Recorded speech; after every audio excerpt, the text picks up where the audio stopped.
So last but not least, our top speaker from GSI is Professor Giubellino. Professor Giubellino is an experimental particle physicist working on high-energy nuclear collisions. Currently, he is the Joint Scientific Managing Director of the Facility for Antiproton and Ion Research, FAIR, and the GSI Helmut Center for Heavy Ion Research, and professor at the Institute of Nuclear Physics of the Technische Universität Darmstadt. Until end of December 2016, Giubellino was a spokesperson of ALICE, a Large Ion Collider experiment, an international collaboration of more than 1,300 people from 163 scientific institutions from 40 countries. He has carried several responsibility positions in the ALICE collaboration since its creation in the early 90s, to be eventually elected deputy spokesperson from 2004 to 2010 and spokesperson from 1st of January 2011. On the 17th of July 2013, he was elected for a second term as spokesperson of ALICE. Giubellino has dedicated most of his scientific life to the physics of high-energy heavy ion collisions. Moreover, he has participated in numerous experimental projects, first at the CERN Superproton Synchrotron, and since the beginning of the program, at the Large Hadron Collider. Professor Giubellino, it's a pleasure to have you with us today. You are now live, and therefore I invite you to start your speech.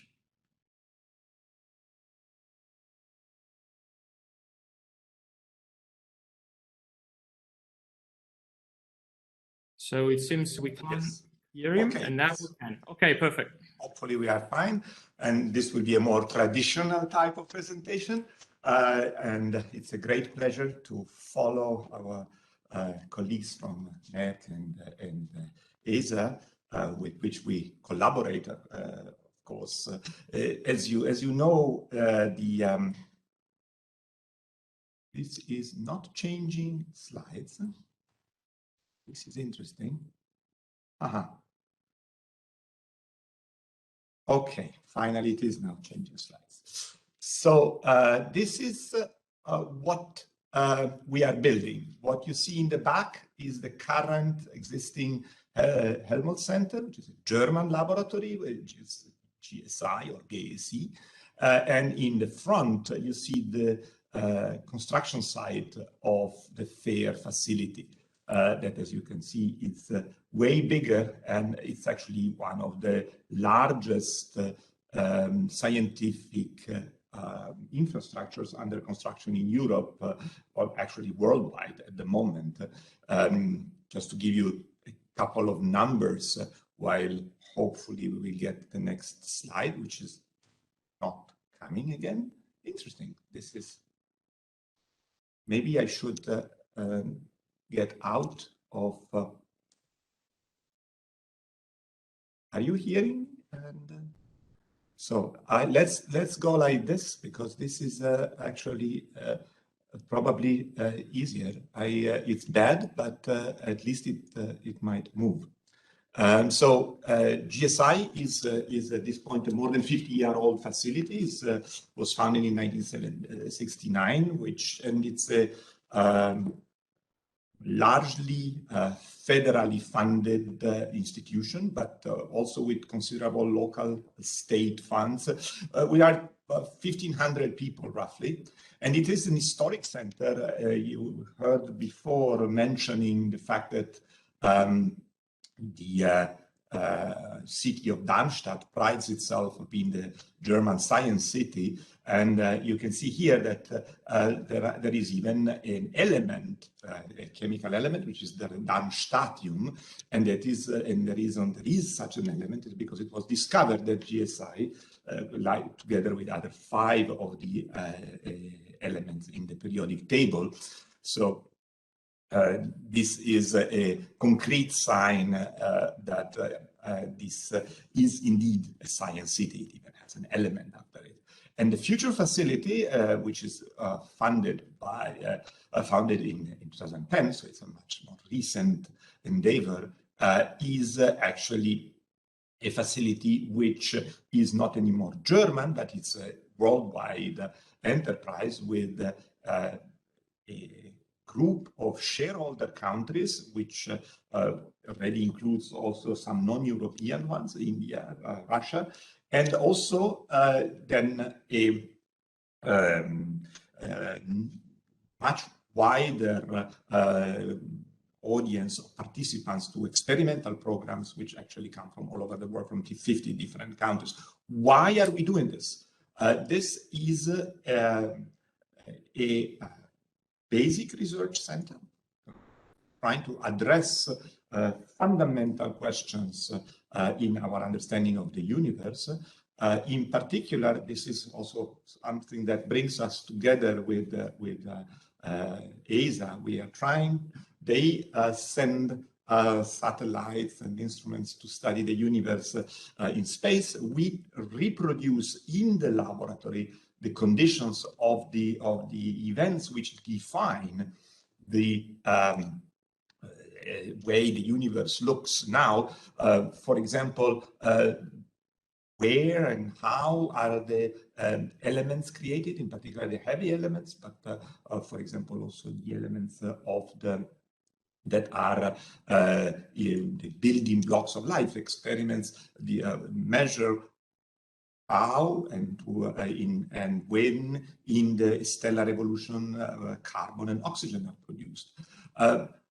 How is a neutron star made, and how the matter in a neutron star evolves when it merges with another neutron star. You all have seen the very spectacular results in gravitational waves that tell us about the merger of neutron stars. Well, we can actually do that in the laboratory and study how matter behaves at such densities and how it evolves when the density increases for the fusion.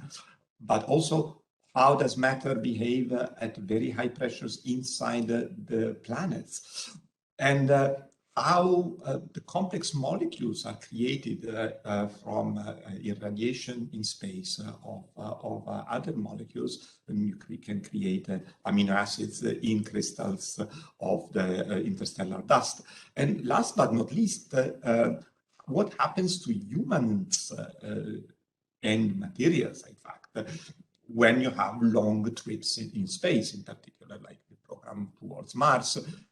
This is actually a subject of very intensive joint developments together with ESA, and we even have a joint summer school dedicated to the study of radiation effects relevant for space travel and space missions. So all this produces an enormous amount of data. And this, of course, requires in very important developments in our understanding of the hardware and of the software which are necessary to treat the data, but also makes us face extremely complex problems. So the complexity of the problems requires not only then, let's say, the brute force approach of having more and more computing capability, but also the intelligent process of trying to develop new approaches. And in particular, one of the avenues which are already being used and followed is in the study of, for example, born plasmas, like in the picture here, is artificial intelligence that we use both for the study of addressing scientific problems. For example, here is an example of modeling what happens when a particle hits one of our detectors and creates what is called a shower of secondary particles. Particles comes, there's an impact, creates many particles, and you need to get a description of how all this happens.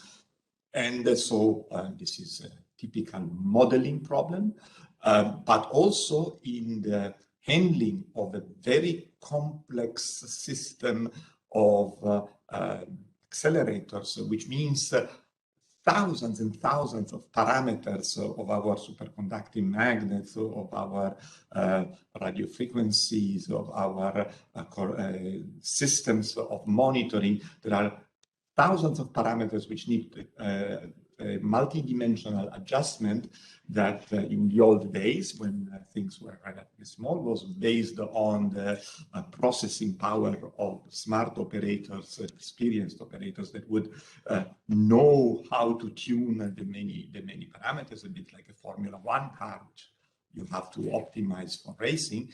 And here, but now they are getting so complex, and you want in the end also always the time factor. You want to be able to adjust all your machines in a short time so that you can adapt to many different conditions. And then, of course, artificial intelligence is a very tempting path, and which we are following for the controls of the accelerator complex. For that, we have, as you've seen before, large computer centers, but computer centers that in particular are very well suited for this type of applications, for neural network training, high performance computing clusters. But in particular, there is a GPU cluster with 400 machines of high power that can and is used for this purpose. So this is just very short, and I'm sorry the slides were not moving when in full screen mode. I hope you could see them in this impoverished mode. And so this is how the whole complex will look like in 4 years from now, which is actually at this point a very short time on the scale of such large development projects. And by then, we would want to have tools that allow the most effective and efficient use of the treatment of the data we produced and handling of the complex of high-tech tools that make this complex together. And this, of course, can benefit enormously from the collaboration with other actors which have very different approaches. You know that in science and advanced engineering, the development profits a lot from the possibility of looking at things from a different perspective. And so the fact of having our 3 institutions together around this innovative tools, I think can be extremely fruitful. So I very much look forward to this meeting and to the also to the follow-up of it. Hopefully this is not a standalone event, but it is an event that will develop collaboration strategies and programs for the future. Thank you very much.